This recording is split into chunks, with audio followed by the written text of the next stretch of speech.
Eu fiz até exercício de palco nu. Ele mesmo, Gil Gomes, lhes diz aqui, agora. Você contrata ou eu pago o salário dele e você contrata, o Datena falou, né? Eu fui caçar lobisomem em São Cepé, em Livramento. Te incomoda ser chamado de sensacionalista?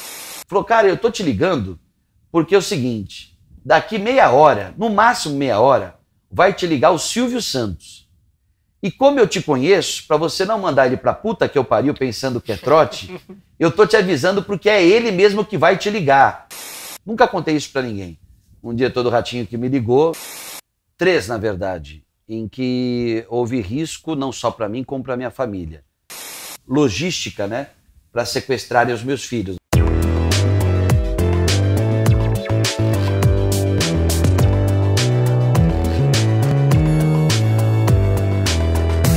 O Olhos Papo está no ar, sejam todos muito bem-vindos ao nosso podcast, a mais uma edição dele. Estamos novamente aqui no Hackapub, o nosso grande apoiador, nosso grande parceiro, e mais uma oportunidade. E antes de passar a bola, de apresentar quem está aqui conosco, eu quero relembrar aquela questão, aquela coisa necessária para que nós continuemos com esse projeto, que é o quê? Se inscreve no nosso canal, comenta, compartilha, isso é muito importante, isso é toda a substância para que a gente consiga seguir nutrindo de conteúdo esse espaço, trazendo pessoas e personalidades interessantes que são a sorte que a gente teve até agora, que é trazer só gente competente, só gente bacana, com muito conteúdo, com muita história. E estamos aqui na frente de mais uma dessas pessoas, Alexandre Mota. Tudo bem, Mota? Tudo jóia, é um prazer estar aqui com vocês. Podcast Olhos Papo. Né, gostei muito do convite, um grande amigo, uma pessoa que faz parte da minha história profissional aqui no Rio Grande do Sul, fez a ponte, né, que não é uma ponte Rio-Niterói, nem uma ponte entre países, entre municípios, mas ele, na hora que fez o convite, foi aceito de imediato. E para quem não sabe, né, o Mota tá falando do nosso querido Anderson Cabelo, que faz parte da nossa produção, trabalhou com o Mota. Que na minha época ele tinha muito cabelo, né? E continua tendo, né? Eu falo isso porque é inveja, porque eu gostaria de ter cabelo, né? Mas não tenho mais. E agora tá nevando um pouquinho ali, né, Mota? Tá nevando, mas a felicidade que ele tem de ver os cabelos ficando grisalhos, né? Eu vejo agora só a barba ficando grisalha, porque os cabelos... Tem alguns heróis da resistência, porque o resto tudo foi embora. Nosso querido Cabelo, que junto com o Matheus Giuseppe, também com o Sérgio Coelho, fazem parte da nossa produção, né, que são muito importantes e determinantes para que isso aqui aconteça. E antes da gente começar efetivamente, tem que falar também, tem que citar o nosso patrocinador, que é a Cat Sports, tá ali o quadrinho atrás do Moto, o primeiro que tá acreditando, botando um troco aqui para que a gente consiga seguir tocando, fundamental, e assim, um apoio muito legal, tanto é que eles estão dando, inclusive, 5% de desconto para quem for lá e colocar Olhos Papo na hora de efetuar uma compra. Então, tem tamanho 3G? Claro que tem. Se tiver tamanho 3G, eu faço questão de ir. Tem. E outra, independentemente do que tu quiser. Quer um tênis, eu sei que aqui tu tá num visual mais despojado, mas no dia a dia tu usa o quê? Um sapatinho? Tem na caixa também. Sapato só pra trabalhar. Só pra trabalhar. Prefiro tênis, inclusive tô com um aqui. Eu quero conforto, prefiro conforto à elegância. E tu encontra lá na Cat, então aqui o Mota já deu a morta pra você, seja pra trabalhar, seja pra passear, seja pra fazer um exercício físico, tem todas as alternativas lá na Cat Calçados, tá bom? Mas então, Mota, antes de a gente começar aqui, sempre tem um papo muito interessante, aquele em off, né? Então, assim, o Mota já tava comentando pra gente sobre o início dele, e antes da gente chegar no auge, que podemos dizer que foi o Balanço Geral, onde tu ficou muito conhecido, principalmente aqui no Rio Grande do Sul. Quero que tu conte o teu percurso até que tu se tornasse um jornalista, como tu começou. Tu contou pra nós que tu fez teatro também. Pela faculdade. Começa nesse início aí pra nós. Eu tive muita sorte, porque eu consegui o meu primeiro emprego no jornalismo já no segundo semestre de faculdade, em rádio. Eu sou oriundo do rádio, né? Nasci profissionalmente na extinta Rádio Cultura de Santos, no litoral de São Paulo, e um amigo me disse, porque ouviu alguém falar, que, olha, estão precisando de um produtor que saiba fazer reportagem. Você não é formado, você está no segundo ano, mas quem sabe, né? Paga um salário mínimo e 60% da faculdade. Eu falei, opa, é comigo mesmo, né? Vou lá. E aí precisava de o teste, precisava de uma gravação, de uma reportagem da área policial. Era um programa policial chamado Rádio Polícia, cujo apresentador, uma pessoa maravilhosa, eu tive a felicidade de tê-lo no meu começo de carreira, Abissair Rocha. Se Deus quiser, ele deve estar bem. E aí eu precisava de personagens para essa reportagem. Eu não me recordo o que foi exatamente, se era um sequestro ou um roubo, aí eu tive que apelar para os meus pais, né? Meu pai já estava aposentado, já estava em casa, minha mãe foi a vítima, meu pai foi o delegado, gravei lá num toca-fita, num gravadorzinho pequenininho, aquele gravadorzinho que nem mais se usa praticamente, com aquela fita cassete, eu levei e demonstrei, eu acho que foi muito mais o brilho dos olhos que conquistou a chefia da Rádio Cultura na época do que outra coisa. Aí comecei, eu tinha um dia a dia um pouco corrido, porque eu fazia faculdade das 7 às 10h30 até 11 da noite. Depois da faculdade, já no segundo semestre, eu fazia parte de um grupo de teatro. Eu fiz parte do grupo Teatração do SESI de Santos. E lá aprendi tudo. Aprendi desde dançar o jazz, de dançar tudo, todos os ritmos, usando até polaina, para você ter uma ideia, né? Balé também Balé também, preconceito, discriminação não combinam com teatro, né? Então, eu fiz até exercício de palco nu, né? Na época, eu, a diretora do grupo e o iluminador, né? Que ficava lá na cabine, nós três só, e fizemos... Não tinha problema nenhum, não tem problema nenhum de tirar roupa, inclusive, se não às vezes... No ar dá vontade de fazer isso, de raiva, por alguns motivos, né? Voltando à Rádio Cultura, eu trabalhava, chegava às 4, eu fazia faculdade das 7 às 11, meia-noite, 1h a gente ia ensaiar, ficava até às 3 da madrugada ensaiando, aí eu já ia direto para a rádio. Eu ficava na rádio das 4 da manhã às 10 da manhã. 10 da manhã para casa, tomava um banho, tomava um café, dormia. E aí, como eu fazia a produção e a reportagem do programa, que era, né, conforme eu falei, um programa policial, Rádio Polícia, eu percorria as delegacias de ônibus, porque eu não tinha carteira de motorista, eu ia de delegacia em delegacia, né, lendo os boletins de ocorrência, de acesso ao público, tudo, gravando com delegados, gravando com policiais, gravando com vítimas.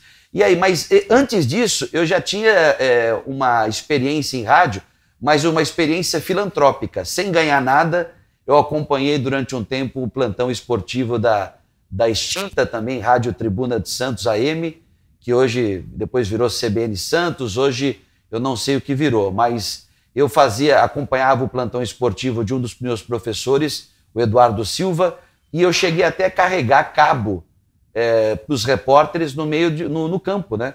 Eu era o primeiro que levava choque quando chovia no Estádio Urbano Caldeira, que é a Vila Belmiro, né? Onde jogou Edson Arantes do Nascimento, o grande Pelé. Então, assim, eu comecei em rádio no Litoral Paulista, depois eu fui trabalhar, quando eu me formei em 94, em dezembro de 94 eu recebi um convite para trabalhar na CBN, do Sistema Globo de Rádio, e aí eu vou ser muito franco, né? Rádio é uma cachaça. Só que o salário que se paga é muito baixo, né? E aí um professor meu que havia ido fazer um trabalho lá de Santos, ele tinha ido até Cuiabá, no Mato Grosso, ele fez amizade com um outro professor, que na época era coordenador do curso de jornalismo da Universidade Federal de Mato Grosso, e quando ele voltou desse curso, ele disse lá para a nossa turma na faculdade, olha, vocês estão se formando agora, tudo... Por que vocês não vão até Cuiabá, no Mato Grosso? Porque lá o mercado está escancarado, né? A primeira turma de jornalismo da UFMT ainda não se formou.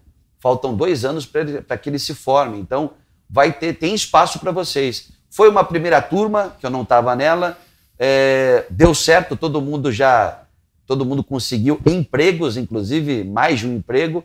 E aí eu aproveitei, teve um feriado ainda trabalhando na CBN, eu fui passar o feriado lá em Cuiabá e só nessa passada de feriado eu consegui 3 empregos, né? 3 boas propostas de emprego.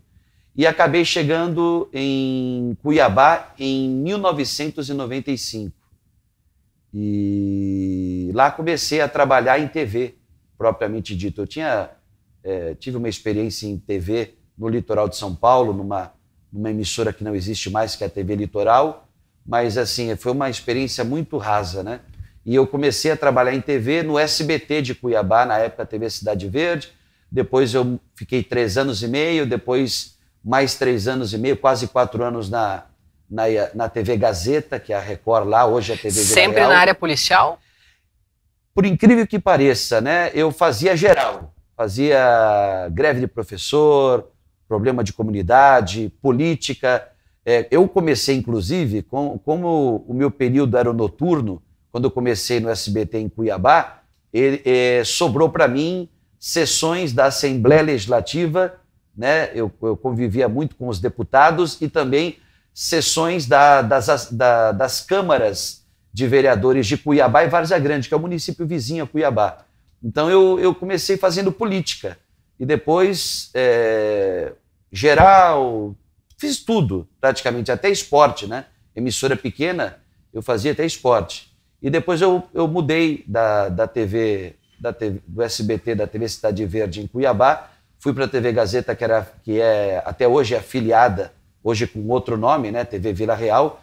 Eu fui para a afiliada da Record e lá eu comecei a colocar reportagens na Rede Record, né? Na época o Cidade Alerta com Ney Gonçalves Dias ainda, depois com o Datena. E aí aconteceu a grande virada da minha vida, né?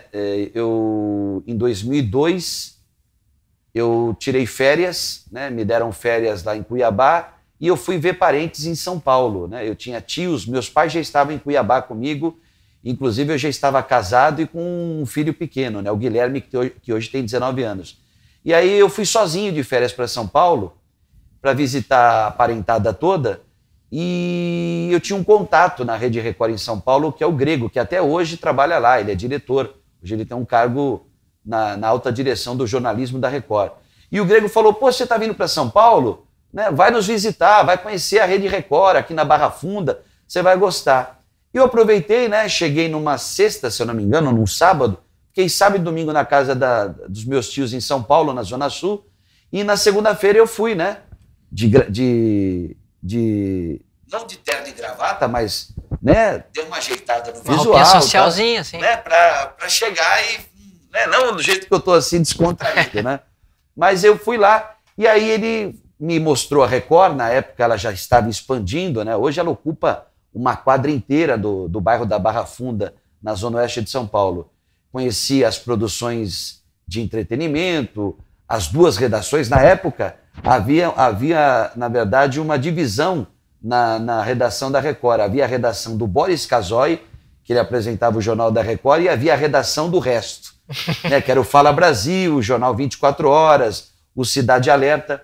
E aí eu fui o primeiro dia, gostei, ele falou, volta amanhã. Né? Voltei. No dia seguinte eu voltei, ele falou, você não quer sair com um repórter para acompanhar como que é o dia a dia de um repórter numa grande metrópole como São Paulo? Eu falei, vamos lá. Saí com o Lúcio Tabarelli, que depois foi trabalhar na Band. Eu acho que hoje ele está numa TV, uma TV de pequeno porte lá de São Paulo. E gostei, adorei, né? Já era repórter, mas é diferente você ser repórter numa capital, né, de um estado do Centro-Oeste, que na época tinha 300 mil habitantes, 350 mil habitantes, e uma outra metrópole, né, com mais de 11 milhões de habitantes. E aí, gostei nesse dia tudo, isso numa terça-feira. Aí o Grego falou, o Grego já havia me apresentado todos da chefia de reportagem, Daniel Evangelista, que foi para a Globo News, Mariana Ferreira, que agora está na nova TV Jovem Pan, né, que também é uma grande amiga, Gilmar, que foi para o SBT em São Paulo, a Carminha, que infelizmente não está mais entre nós. Eu acabei conhecendo toda a chefia, praticamente todo mundo da redação. Aí o pessoal, volta amanhã, voltei na quarta-feira. E aí eu saí com Carlos Cavalcante, que era meio que um ídolo que eu tinha na reportagem, porque o Cavalcante, ele vem da época do polêmico Aqui e Agora. Aí eu conheci um dos meus ídolos, né, do telejornalismo policial, que era o Carlos Cavalcante, que é da época do Aqui e Agora, né? né, do Gil Gomes. Ele mesmo! Gil Gomes lhes diz aqui, agora. O Cabelo falou, provoca o Mota, faz ele imitar que é perfeito. Eu gostava muito dele e eu cheguei a fazer freela de produtor do Gil Gomes quando eu trabalhava nas rádios em Santos, né?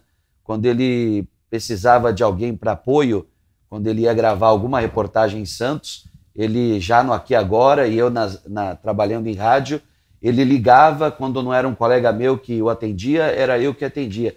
E eu saía com ele nos carros de reportagem, ele era um fenômeno, né? Ele parava, ele era cercado por uma multidão, era até difícil de trabalhar. Mas o Gil Gomes foi um fenômeno do rádio policial e do jornalismo policial como um todo.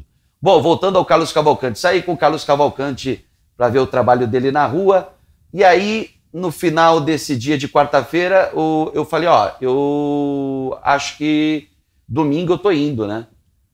Ah, você tá indo embora, eu tô voltando para Cuiabá, eu vim para passar só uma semana, nem vi a minha parentada, né, porque eu tô vindo todo dia aqui.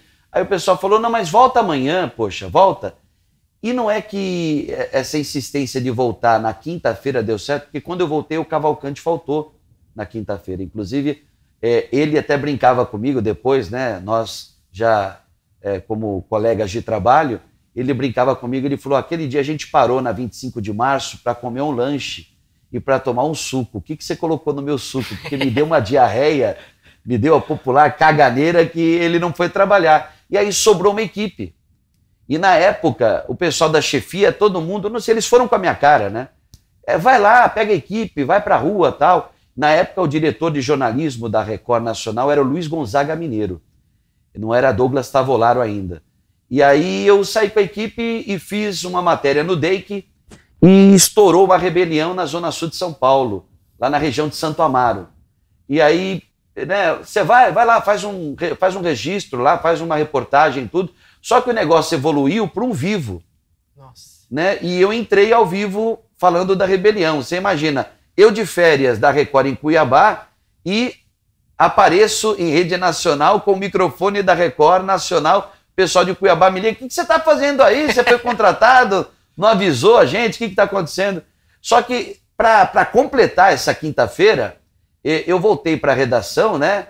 Realizado, né, profissionalmente. Poxa, tinha entrado ao vivo nacionalmente, né? Quando eu estou chegando na Barra Funda, cai aquele dilúvio típico de São Paulo. Parou a cidade. A ponto da Record derrubar a programação da noite, porque a audiência estava alta por causa da rebelião que a gente havia mostrado ao vivo, a audiência já estava alta. Eles quiseram aproveitar a audiência, teve o Jornal da Record depois do Cidade Alerta e tinha os Jogos de Família com Otaviano Costa. Eles derrubaram os Jogos de Família para ter o Cidade Alerta plantão especial, por causa da chuva, porque São Paulo tinha parado. E aí alguns repórteres já tinham ido embora, tudo. Eu estava ainda na redação porque eu estava esperando uma carona do Lúcio Tabarelli, que ele ia me deixar no metrô, para chegar para dormir na casa da minha tia. E chegaram na redação, olharam para mim assim, todo mundo olhou para mim, né, na mesma hora. Você tem medo de moto? Eu me cagava de moto. Eu não tenho carteira de moto, eu até queria, né? É uma frustração que eu tenho. Eu sempre sonhei em ter carteira de moto e ter uma moto, mas eu nunca tive equilíbrio mesmo, né? No sentido... Com a gasolina hoje, nesse valor, é até bom uma motinha, né? Pois é, né? O Alexandre Mota numa moto, né? Mas eu sempre tive muito medo de moto. Mas na hora que me perguntaram, você tem medo de moto? Não.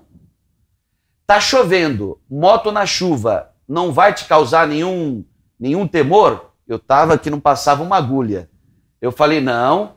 Então vai lá embaixo, vai lá na expedição, né? Vai lá na operação, pega um macacão impermeável que você vai fazer a chuva no Tamanduateí, um dos rios, né? Um dos afluentes do rio Tietê. E subi na moto, eram duas motos, né? A moto com o meu piloto e a outra moto com o Mochilink, né? Com o link, o transmissor, com o cinegrafista. E as duas motos foram lá para o bairro da Moca, que é o bairro mais paulistano que tem, né? O pessoal fala acontecendo, o que né, tá vendo, aquela coisa toda. Eu ainda, de vez em quando, caio no meu o estilo Bossa, como nós falamos aqui em off, né? O pessoal do Hermes Renato lá que fazia o personagem exatamente. Essa linha. E aí eu entrei ao vivo com água pela cintura. né? A água já estava baixando, mas a água pela cintura. E quando eu cheguei na redação, estava praticamente vazia a redação, né? Era quase 9 da noite. E tava o Datena, o Luiz Gonzaga Mineiro. Aí o Lúcio Tabarelli também teve que ir para a chuva, para um outro ponto da cidade, voltou, já estava seco me esperando, eu ainda meio que molhado ainda, porque mesmo com a roupa impermeável, sempre passa uma água ou outra, né? E aí o Datena falou assim, esse garoto é bom, hein? Ô Mineiro. Aí o Mineiro falou, não, ele tá passando férias, ele é repórter de Cuiabá. Não, eu sei que ele é de Cuiabá, porque eu já mostrei várias reportagens dele no Cidade Alerta. Ou você contrata, ou eu pago o salário dele e você contrata, o Datena falou, né? Eu tava inflando, né? Inflando, parecia um balão, né? Eu falei assim, meu Deus do céu, não é possível, né? Vim passar férias e aproveitei uma oportunidade e realmente, no dia, antes de eu ir embora, o Mineiro me chamou na sala dele e falou, quanto que você ganha em Cuiabá? Eu disse exatamente a verdade. Poderia ter mentido. Ele me ofereceu 3 vezes o salário que eu ganhava em Cuiabá. Falou, você quer vir para cá? Quero. Então é o seguinte, dá para você mudar a data da passagem? Eu falei, dá para mudar alguns dias. Não, porque eu queria que eu tenho uma equipe para você no final de semana e tem umas pautas produzidas. Você faz? Faço. Aí ele falou, só que tem um detalhe. A vaga que eu tenho não é para o Cidade Alerta, é para o Fala Brasil. Por quê? Porque a Veridiana, que era repórter na época do Fala Brasil, na época quem apresentava era Rodolfo Gamberini e Mônica Waldvogel. Né? A Mônica Waldvogel que está na Globo News. A Veridiana tinha sofrido um acidente com um carro de reportagem e ela parou de trabalhar, ela estava encostada, ela sofreu inúmeras fraturas. E ele falou, eu tenho a vaga da Veridiana para o Fala Brasil para fazer economia no Fala Brasil. Eu falei, deixa comigo, vamos lá. E aí começou minha história na Rede Record em São Paulo, que eu fiquei 6 anos. Voltei para Cuiabá depois de 6 anos, fiquei 4 meses, aí minha mãe que tinha voltado para São Paulo, né? Do tempo que eu voltei para São Paulo, ela também saiu de Cuiabá, porque eu sou filho único, então aonde eu vou, carrego os pais, né? Levo os pais. E aí minha mãe já tinha voltado, estava morando de volta no litoral de São Paulo, minha mãe teve um câncer de pele, e aí eu voltei, fiquei 4 meses só em Cuiabá, voltei, fiquei 1 mês desempregado, o Datena me chamou para a Band. Fui trabalhar na Band em São Paulo, fazia o São Paulo Acontece, que era um programa na hora do almoço, e fazia reportagem para o Brasil Urgente na Band. E aí foi quando eu estava na Band que surgiu o telefonema para que eu gravasse um piloto, né, porque eu tinha feito algumas apresentações do São Paulo Acontece na Band, e aí me ligaram da Record, você não quer vir aqui? Né? Era uma sexta-feira de carnaval. A gente queria que você gravasse um piloto para um programa que a gente está implantando e tal. Eu fui, uma sexta-feira, eu cheguei 7 da noite, fui gravar o piloto, era 11 da noite, e eu tinha o Band Folia. No sábado eu ia percorrer, né, o litoral de São Paulo fazendo o Band Folia, que é a cobertura de carnaval da Band sempre foi muito intensa, né? Fiquei até às 11 começou 11 da noite, eu saí 1 da manhã, mas aí eu fiz o Band Folia e tal. Na quarta-feira de carnaval, de manhã, me ligam, na quarta-feira de cinzas, me ligam, olha, a gente adorou o seu piloto. Você pode vir aqui às 5 da tarde, da quarta-feira de cinza? Eu falei, vamos lá. Cheguei às 5 da tarde, às 7 da noite, antes de assinar contrato, me disseram, olha, a gente quer que você apresente o balanço geral, mas não é aqui em São Paulo, é em Porto Alegre. Você conhece Porto Alegre? Não. Meus avós já haviam visitado, né, passeado, parte da minha família já tinha ido até a Serra e tal, mas eu nunca tinha pisado em território gaúcho. Então, é o seguinte, agora, né, o Douglas Tavolaro, agora são 7h30, 8, 6 da manhã no aeroporto de Congonhas, porque você tem que estar em Porto Alegre até às 8h30 da manhã de amanhã. Era uma quinta-feira, né? Pós quarta-feira de carnaval, quarta-feira de cinzas. E aí começou a minha história. Eu cheguei no dia 6 de fevereiro de 2008, em Porto Alegre, e fiquei até o dia 10 de fevereiro do ano passado, onde eu voltei para Cuiabá, né? Parece que tem algo mal resolvido em Cuiabá. Voltei para Cuiabá, onde eu fiquei 1 ano e 8 meses e agora estou de volta. Tu vê, é curioso, né? A gente que não acompanha, que não conhece a tua história de uma forma aprofundada, todo mundo, eu falei, o Mota vai vir conversar com a gente e tal, trabalhando no Balanço Geral. Tá, mas onde ele tava? Não, ele tava, né, em Cuiabá e tal. Fui implantar o Balanço Geral lá. Mas como assim em Cuiabá, né? Mas tu tem toda uma ligação. Da minha família. Tem toda uma ligação. Na verdade, terra da minha família não, terra da família da minha esposa, né? Meu falecido sogro de lá, minha sogra, família lá, meu sogro era de Rondônia, mas a minha esposa é cuiabana, né? A Séfora é de Cuiabá, e o meu filho mais velho nasceu lá, né? Porque eu casei em Cuiabá, né? E nessa daí até pulei o grupo de teatro na faculdade, que foi bem bacana também.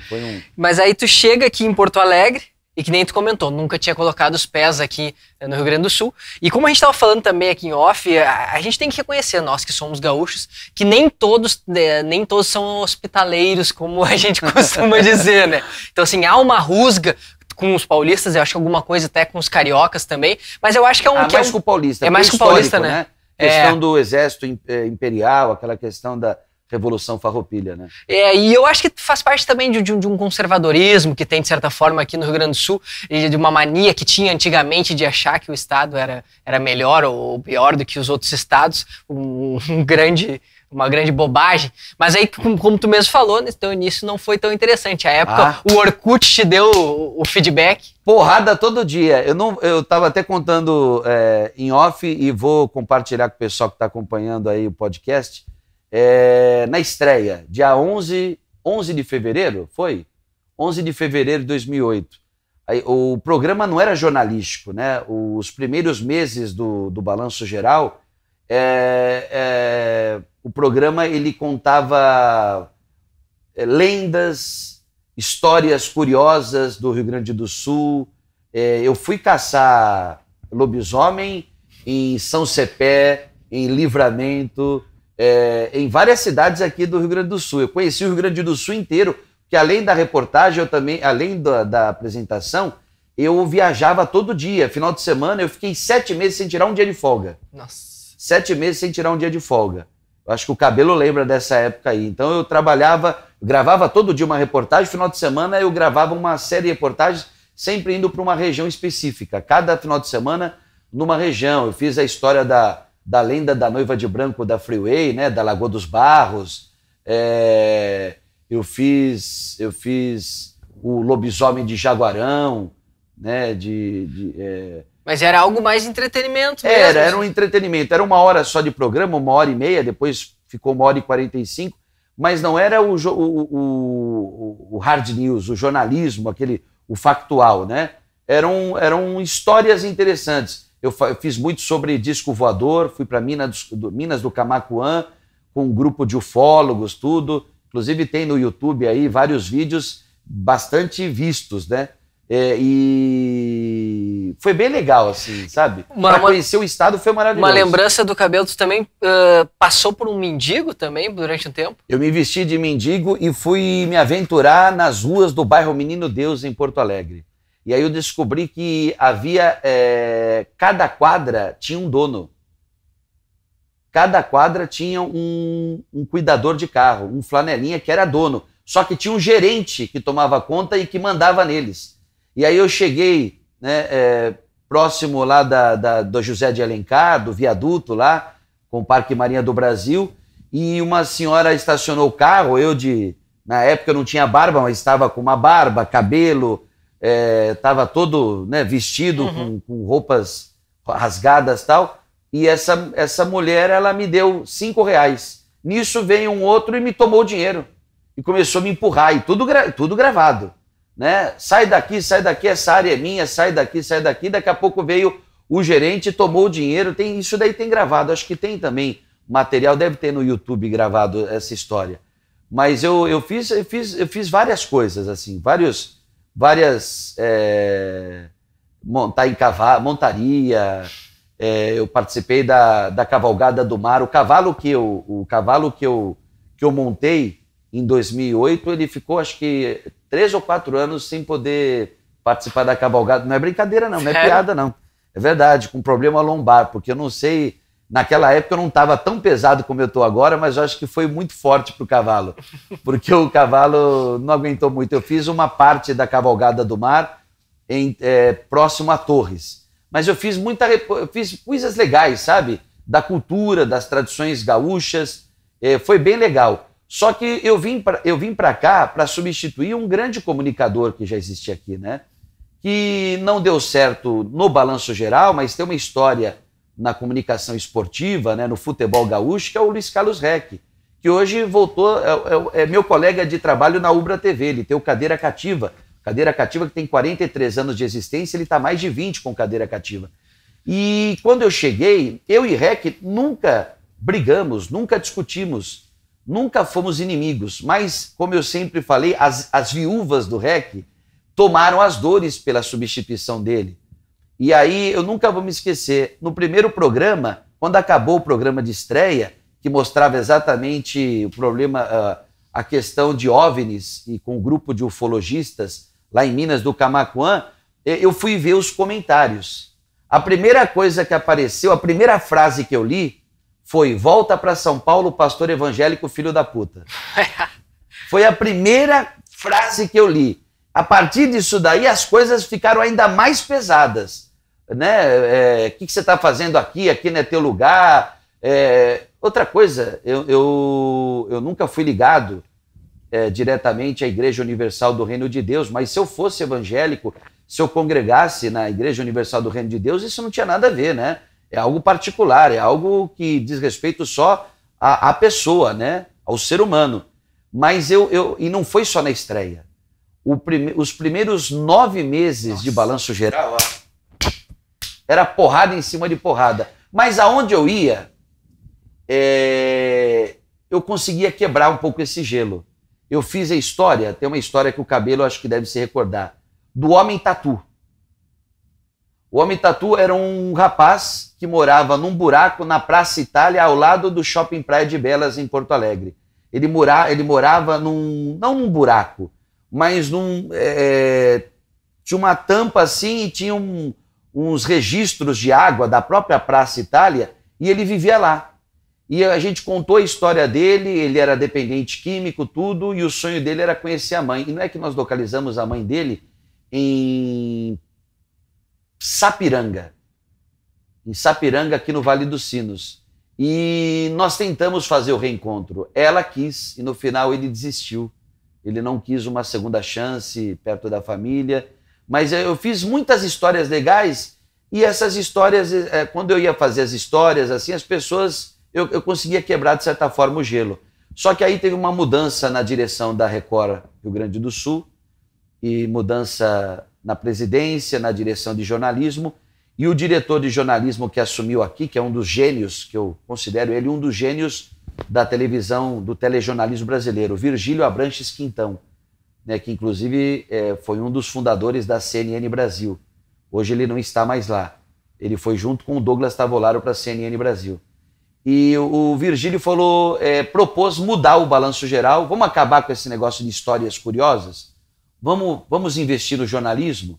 A redação de cara foi contra. Ah, não vai ter notícia para 1h30 de programa jornalístico.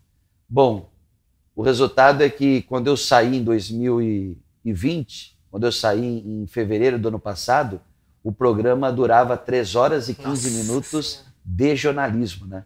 Então, assim, tinha jornalismo, faltava mostrar o que realmente acontecia de errado e também as coisas boas, né? Sim, não, e descrever a forma com que tu conduz aqui. Eu falei assim, é um desafio fazer um programa com moto, mas ao mesmo tempo não é preciso só deixar a bola aqui que tu conduz o negócio, as coisas acontecem naturalmente. Eu até peço desculpas, porque é difícil ter o ponto para corte, né? Porque eu começo a falar. Mas aqui é para isso, a gente traz os convidados para ouvir os convidados, ninguém quer me ouvir, ninguém tá nem aí porque eu penso, a gente quer ouvir o pessoal que a gente traz aqui, e é justamente isso, porque a gente sabe que tu tem muitas histórias. E antes de chegar numa que o Cabelo comentou, que foi uma ligação que teve no teu celular do nada mais nada menos que o tal do Silvio Santos, aquele. O dia que as pernas tremeram. Antes de chegar lá. Quase eu me borrei todo. Eu quero que tu fale assim, Porque tu fez parte dessa transição de um momento de um balanço geral com histórias, com entretenimento pro hard news, e ao mesmo tempo tu foi colocando uma pitada que talvez, até pela relação que tu tenha tido consumindo e trabalhando em outros programas, e tendo conhecido o Datena, talvez umas pinceladas desse tipo de trabalho. E quando foi que ele começou a ter esse teor mais pesado, mais policial? Foi uma coisa que partiu de ti? Foi uma coisa que partiu de uma reunião, uma questão editorial? Ou não? Foi tu que viu que as coisas caminhavam para esse percurso? A ideia era ter como temática central a segurança pública, mas não fugir de política, economia. Se tivesse, a gente também ia mostrar. Depois foi criado o quadro, né, Balanço na Rede, para também abordar a dupla Grenal, né, que não dá para fazer um programa sem falar da dupla Grenal também, né, a paixão do povo gaúcho. Então, assim, a temática central é segurança pública, mas tinha de tudo, né? Sempre teve de tudo, denúncia, questão de tarifa de ônibus, desapropriação de prédio público, greve, tudo. Então, o balanço geral... E se você me perguntar por que você acha que deu tão certo? Porque faltava um programa como esse. Esse programa, ele mudou, ele, de certa forma, ele mudou a história do telejornalismo gaúcho. E eu não sei se eu tenho um peso nisso, sabe? Às vezes eu acho que eu tenho, às vezes eu acho que se fosse outra pessoa também teria mudado, mas eu acho que estava uma coisa, um marasmo muito grande, e o grande jornal, que ainda existe hoje, que é o Jornal do Almoço, que eu respeito tudo, mas ele preferia falar de amenidades do que falar dos problemas que existiam aqui no Rio Grande do Sul, só que eram escondidos. Né? Era aquela chamada Operação Abafa. Eu nunca vou me esquecer. Teve um temporal, um dilúvio também, típico daqueles dilúvios de São Paulo, aqui na região metropolitana de Porto Alegre, incluindo o Vale dos Sinos. E parou, BR-116, vários pontos intransitáveis, esteio debaixo d'água, vários bairros de Porto Alegre, as pessoas isoladas. Enquanto eu estava ao vivo no Balanço Geral, tratando, né, da questão da enchente e prestando serviço, no mesmo momento o Jornal do Almoço estava com uma reportagem falando, né, como combinar o guarda-chuva com a roupa. Não é piada também, não, é verdade, aconteceu isso. Então, nesse dia, porque eu tinha o retorno do Jornal do Almoço também, nesse dia eu vi a responsabilidade que eu tinha e o porquê que o Balanço Geral estava caindo no gosto da população gaúcha, do povo do Rio Grande do Sul. Porque as pessoas queriam, primeiro que elas queriam se ver, e elas começaram a se ver através do Balanço Geral. Porque quando tinha Garota Verão da concorrente, né, as pessoas só ficavam lá, né, de cenário, aplaudindo e chacoalhando pompom, né, e gritando os nomes das candidatas. Então o público sempre foi cenário nos telejornais da RBS. No Balanço Geral, não.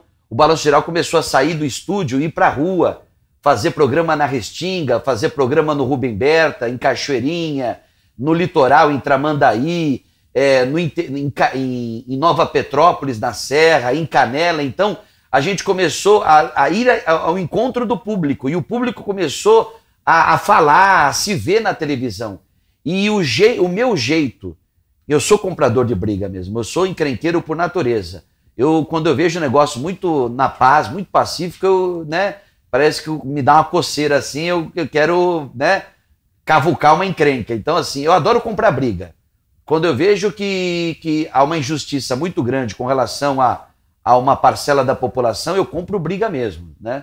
Essa semana já tive minha primeira briga com o prefeito em exercício de Cachoeirinha, o Maurício Medeiros, que a cidade num caos danada, o prefeito titular afastado graças a uma operação do Ministério Público, que já deveria ter sido afastado há muito tempo, né? O Mickey Breia, e aí o atual prefeito, né? A cidade tomada em lixo, e o prefeito usa o Fala Rio Grande, que é o programa que eu apresento hoje na Ubra TV, para pedir para a população, por enquanto, se der para evitar colocar lixo na rua, vai colocar lixo onde? No gabinete dele, na prefeitura? Ou em cada secretaria? Vai enfiar o lixo onde? Vai queimar o lixo?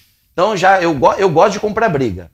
Mas voltando. E até para não perder o gancho, te incomoda ser chamado de sensacionalista? Não. Não, é uma forma como a pessoa enxerga um jeito de levar a informação até você. Eu sou contra padrão, sabe? Tanto é que a própria Rede Globo, né, que tinha o seu padrão, mudou esse padrão, né, que era aquele padrão robótico, aquele padrão, né, onde não cabia caco, né? Caco no teatro é quando você sai do texto e você improvisa, né? Uhum. Era inadmissível, na época de José Bonifácio Sobrinho Boni, era inadmissível caco, repórter comentar, apresentador comentar e ter caco em telejornal. Hoje o que se transformou os jornais da Globo, né?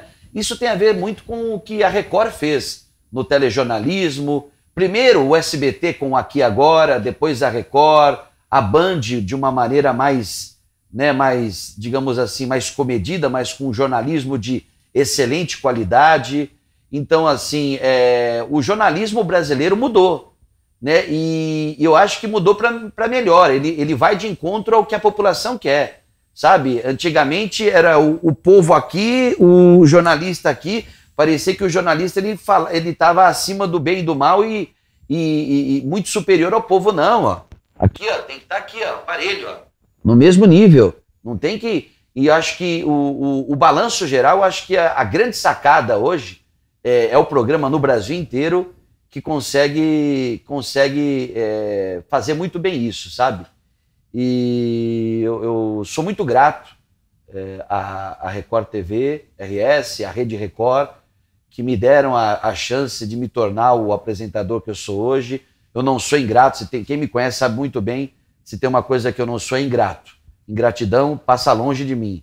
Então, assim, eu sou muito grato, mas meu tempo de Record passou, 12 anos, hoje eu estou muito bem, estou num projeto muito legal na Ubra TV, o Fala Rio Grande, do meio-dia 40 até as 2h15 da tarde, uma equipe jovem para dedéu, né? Uma gurizada boa, uma gurizada com uma energia bacana, né? Que corre atrás da notícia, mas sem esquecer daquele Alexandre Mota que fez sucesso no Balanço Geral. Agora eu não balanço, agora eu falo, né? Então eu falar, ao invés de falar balança Rio Grande, agora é fala Rio Grande! Coisa boa.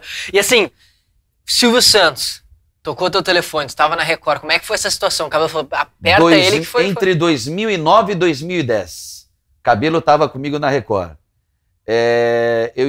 Estávamos eu, minha mulher e Fernanda Sajomo, que era figurinista da Record. Na época tinha figurinista. Na época das vacas gordas na Record TV RS, tinha figurinista, tinha fonoaudióloga, tinha exercício laboral. Hoje praticamente não tem absolutamente nada. Ó, mas falando... não só lá, né, Mota? Não só lá. A estrutura perdeu... encolheu, né? Encolheu até pela questão da pandemia, mas antes mesmo da pandemia. E aí nós estávamos saindo do Shopping Total, começou a chover e tocou o telefone. E minha esposa atendeu, estava ao volante, minha esposa atendeu e falou assim, o André. Falei, meu primo, vê o que ele quer, eu estou no volante, vê o que quer. Ela falou, eu seguro para você, e colocou no Viva Voz. Aí a pessoa que está lá, eu falei, oi André. Ele falou, não é o André não. Né? Falou o nome da pessoa lá, que era o diretor nacional de jornalismo do SBT, né, que havia trabalhado comigo na Record em São Paulo. Tudo bem, Mota? Eu falei, tudo bem. Sou eu, tal, lembra de mim? Eu falei, lembro. Então, eu sou diretor nacional do SBT, não sei se você sabe. Eu falei, sei, Paulo, é o Paulo Nicolau. Eu sei, Paulo Nicolau, tudo, né? Que legal. Tudo. Falou, cara, eu tô te ligando porque é o seguinte, daqui meia hora, no máximo meia hora, vai te ligar o Silvio Santos. E como eu te conheço, para você não mandar ele pra puta que eu pariu pensando que é trote, eu tô te avisando porque é ele mesmo que vai te ligar. Ele tem uma proposta para você. Ok? Eu comecei a tremer já aí, né? No volante. Deu tempo de chegar em casa, na porta da garagem do prédio. Tocou, estava chovendo. Eu não entrei com medo que a ligação caísse, porque a garagem era subterrânea, lá no Menino Deus. Eu fiquei do lado de fora, eu e minha mulher no Viva Voz. Aí tocou o telefone, atendi. Como eu já havia trabalhado na Band, eu olhei o prefixo telefone fixo do bairro do Morumbi, onde ele mora. Uhum. Né? 11, estava lá, começava com 13 o telefone e tal, eu atendi, ele, boa tarde, Alexandre Mota. É Alexandre Mota, e comecei a tremer. Eu falei, é ele mesmo. É Silvio Santos, tudo bem? Eu falei, tudo bem, seu Silvio. Seu não, Silvio Santos. Eu falei, tudo bem, Silvio, tudo jóia? Ele falou, você tem 5 minutinhos para mim? Eu falei, tem uma vida inteira para você. E aí ele fez a proposta, ele falou, você está com a família aí? Eu falei, estou com a família. Tem uma ideia de voltar para São Paulo? Eu falei assim, depende da proposta que você me fizer agora. Aí ele, na época, o nome do programa era Boletim de Ocorrência, esse programa ficou alguns meses no ar. E ele fez a proposta inicialmente para esse programa, que era um programa policial, que entraria no final da tarde, e ele me deu um valor. Eu falei para ele, olha, eu tenho uma dívida de gratidão com a Record, eu não posso dar uma resposta para você. Era uma sexta-feira, né? 5h30, 6 da tarde. Não posso te dar uma resposta. Até quando que você espera a minha resposta? Ele, até quarta-feira, quando eu volto de Miami, de Orlando. Quarta-feira eu volto de Orlando. Tava na Disney o Silvio. Né? Quarta-feira eu volto de Orlando. Não, ele ia. Ele ia para lá. Ele fica 3 dias, 4 dias lá. Ele tava, a ligação foi do Morumbi, onde ele morava. E aí eu falei, olha, quarta-feira eu dou a resposta. Aí eu falei da emoção de falar com ele. Olha, eu tô tremendo todo. Ele falou, aí ele deu risada. Né? Não precisa disso, aquela coisa toda. E espero a sua resposta. Eu desliguei o telefone com o Silvio, liguei para o Virgílio Abranches Quintão. Liguei uma, liguei duas, eu liguei 30 vezes e estava fora de área. Por quê? Porque ele estava num voo entre Porto Alegre e São Paulo, onde ele iria passar o final de semana em Araraquara, onde mora a família do Virgílio. Acho que deve morar até hoje lá em Araraquara. E aí o que aconteceu? O Virgílio, quando viu aquele monte de ligação, quando chegou em Congonhas, me ligou e falou, fala, homem de Deus, o que aconteceu aí? Alguém morreu? Eu falei, eu quase do coração que eu morri.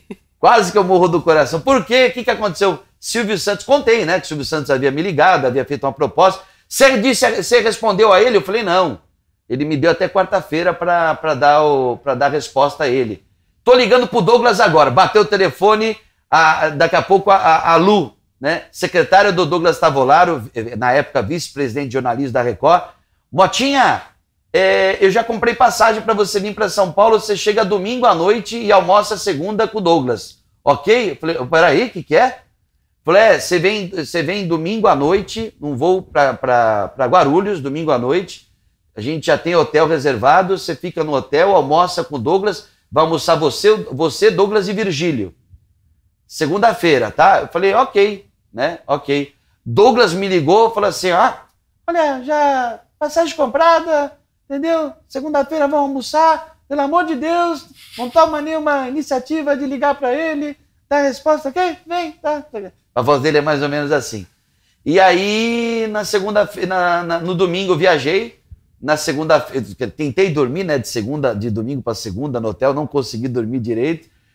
Fomos numa churrascaria lá na Rebouças, Vento Aragano, né? Você deve conhecer lá, Vento Aragano em São Paulo. Uma churrascaria muito boa lá, né? E agora, você sabe o que eu comi nessa churrascaria, nesse almoço? Nada. Salada de maionese e pão de queijo.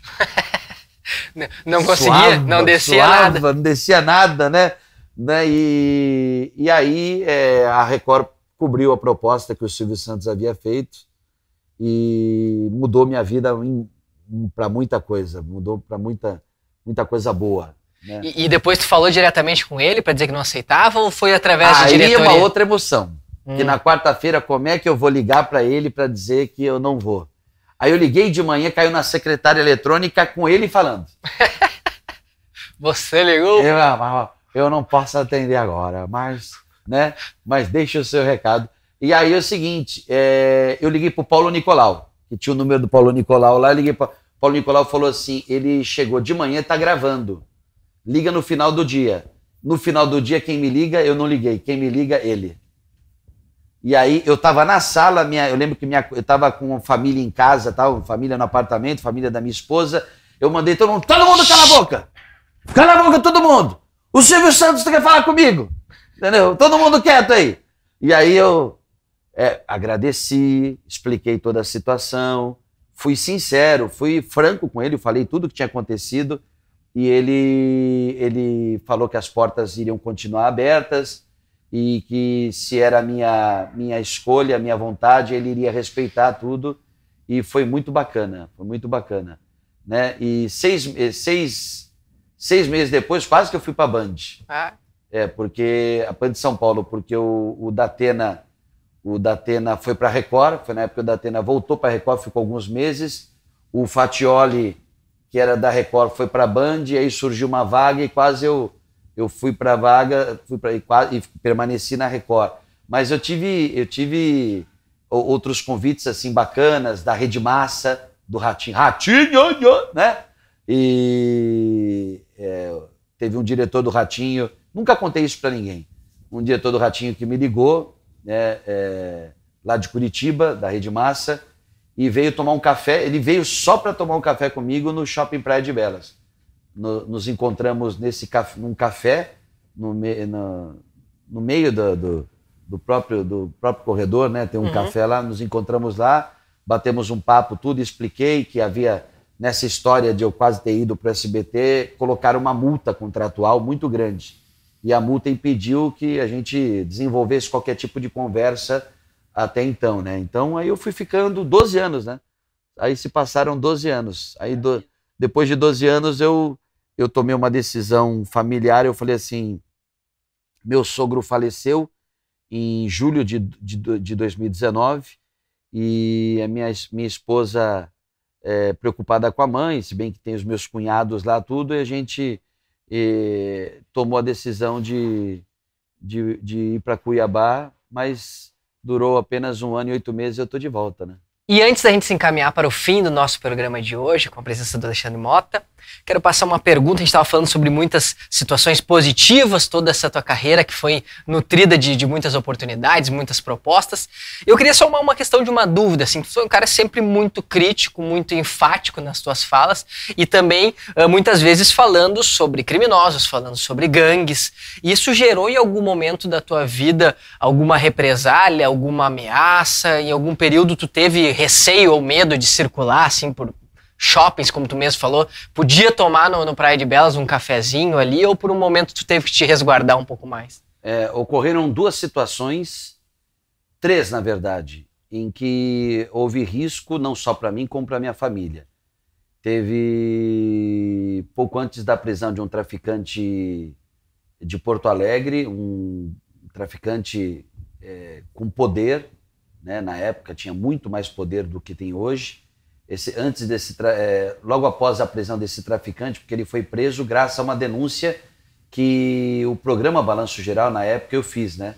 E esse traficante foi preso no Paraguai.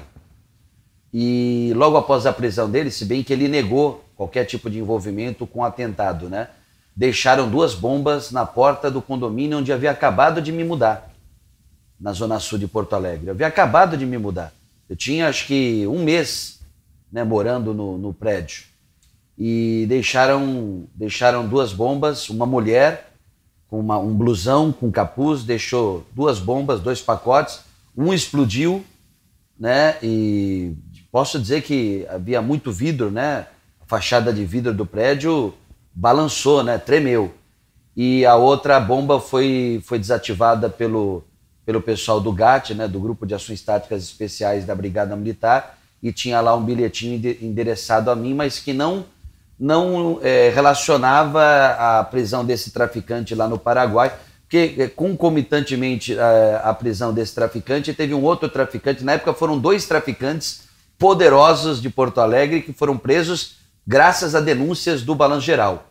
Um dos traficantes foi preso na orla de Copacabana, no Rio de Janeiro, onde lá no Rio de Janeiro ele atuava como agente cultural, né? Ele contratava shows de grandes sambistas para virem a Porto Alegre e se apresentarem numa determinada quadra de uma escola de samba aqui do Rio Grande do Sul. e o outro estava no Paraguai. Então, assim, na época, a polícia mesmo ventilou que poderia ter ligação com a prisão desse traficante do Paraguai, mas no momento em que ele desembarcou no avião da Polícia Federal no Salgado Filho, a única equipe que esse traficante chamou para dar entrevista foi a equipe da Record. Se eu não me engano, na época, Marcelo Chemali, que hoje está no SBT, grande jornalista, e o Chemali foi lá e ele fez questão de dizer que, olha, não tenho nada a ver com atentado na casa do Mota. Teve esse atentado, teve uma ameaça de sequestro aos meus filhos, que estudavam numa escola também na Zona Sul, né? E houve um grampo telefônico que descobriram que os presos de uma unidade prisional, os detentos de uma unidade prisional em Porto Alegre, estavam fazendo uma vaquinha para montar uma logística, né, para sequestrarem os meus filhos. Logicamente que os dois, né, eram só dois. Hoje eu tenho 3 filhos, eu tenho um pequenininho de 3 anos, mas na época os 2 pequenos a gente mudou os 2 de escola, tudo, para evitar um problema maior. E teve o episódio mais recente, envolvendo também 2 traficantes que se tornaram inimigos. Um deles, eu obtive informações importantes e fidedignas sobre o patrimônio que ele tinha, e ele que se passava por produtor ele tinha uma produtora de shows de funk e uma gravadora de funk em Porto Alegre. E, na verdade, era apenas uma das lavanderias, né, do dinheiro que ele obtinha através do narcotráfico, né, o tal do Xande, né, do Alexandre. E ele, através de uma ex-funcionária da Record, ele ligou e fez algumas ameaças, dizendo que eu falei sobre a frota que ele tinha de táxi, avião no aeroporto de Florianópolis, casa em Orlando, imóveis em várias cidades brasileiras. Eu passei a ficha dele no ar, né? Passei a ficha dele no ar e falei do Terel, que era o inimigo dele, porque a confusão começou envolvendo os dois. Os dois eram parceiros, teriam rompido por causa de uma mulher, porque o Alexandre teria traído a confiança do Terel ficando com a noiva ou a namorada dele na época. Os dois romperam e começaram uma verdadeira guerra. Tinha até uma cervejaria que não existe mais em Porto Alegre, onde houve um episódio de confronto entre integrantes das duas quadrilhas, a quadrilha do Xande e a quadrilha do Terel. Bom, os dois me ameaçaram de morte através de recados que chegaram através de terceiros, né? Mas aí o que aconteceu foi o seguinte: o Xande acabou sendo morto, de acordo com a polícia, a mando do Terel, né? Foi morto durante um churrasco numa casa em Tramandaí. O detalhe é que no mesmo dia eu apresentei um programa, foi num sábado, eu apresentei um programa direto de Tramandaí, e um dos seguranças dele tirou foto comigo sem eu saber. E esse segurança também acabou sendo baleado na época, né? Eu não lembro se morreu ou se sobreviveu, mas ele também acabou sendo baleado. O programa terminou, era 2 da tarde, a situação foi 2 horas depois, 4 da tarde. E o Terel acabou, como o Xande era um traficante benquisto pelas organizações criminosas, pelas facções, acabaram matando o Terel no refeitório da PASC, né? Da Penitenciária de Alta Segurança de Charqueadas. Então, assim, os dois que estavam me ameaçando acabaram, né, um acabou, de certa forma, matando o outro.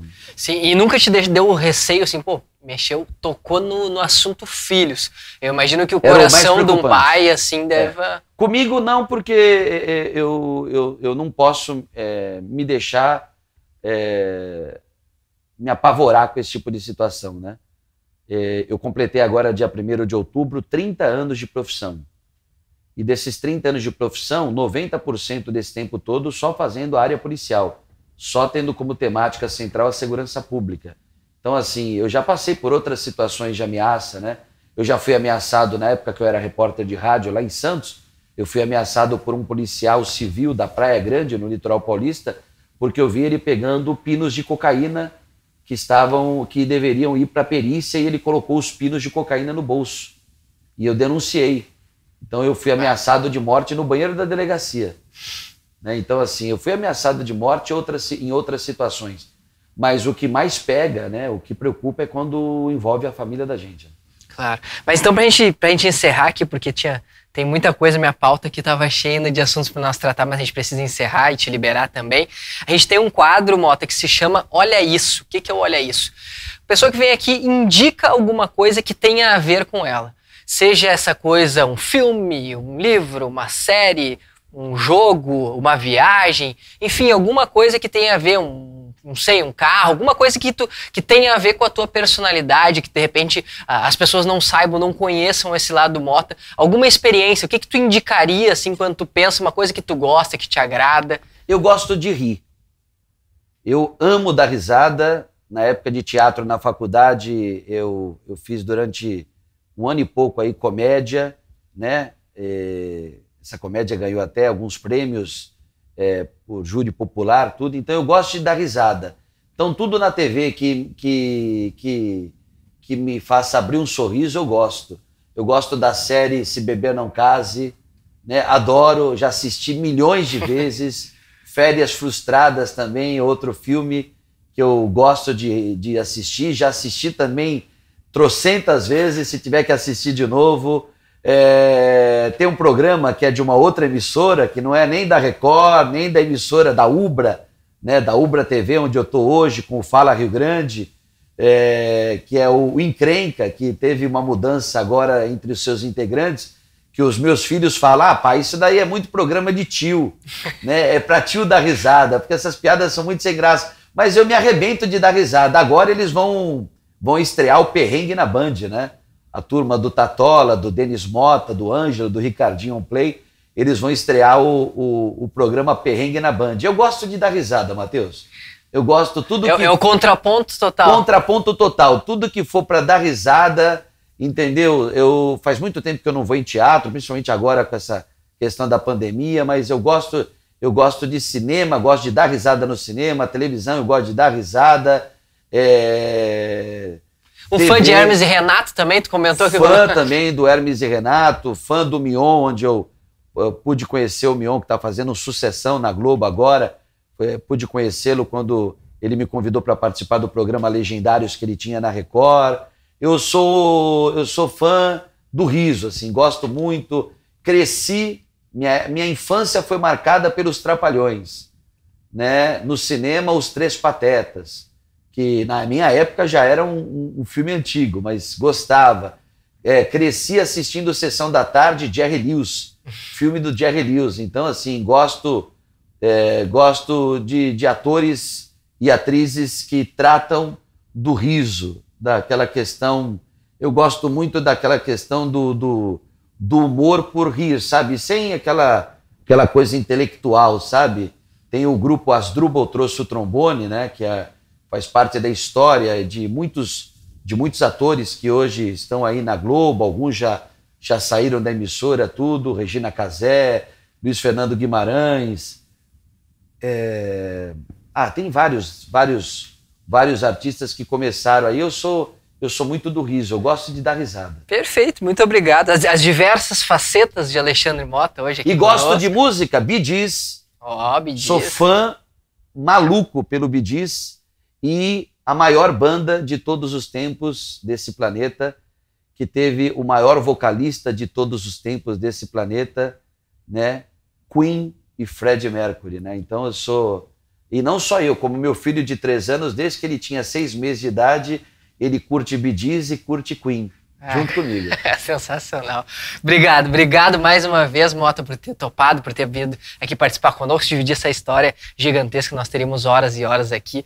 Mais uma vez, agradecendo também o apoio do Hackapub, agradecendo o apoio da Carte Calçados, agradecendo aos meus amigos, ao Luiz Dias, ao Matheus Giuseppe, ao Anderson Cabelo, Sérgio Coelho, toda essa galera que está conosco aqui na produção, para que isso aqui exista, para que isso aqui evolua, né? E com o tempo a gente está aprendendo um pouquinho de cada vez, trazendo gente justamente para isso. Eu sempre brinco, isso aqui é uma troca, é o nosso momento de a gente ser feliz, conhecer histórias de pessoas diferenciadas, personalidades. Muito obrigado, Alexandre Mota. Eu que agradeço.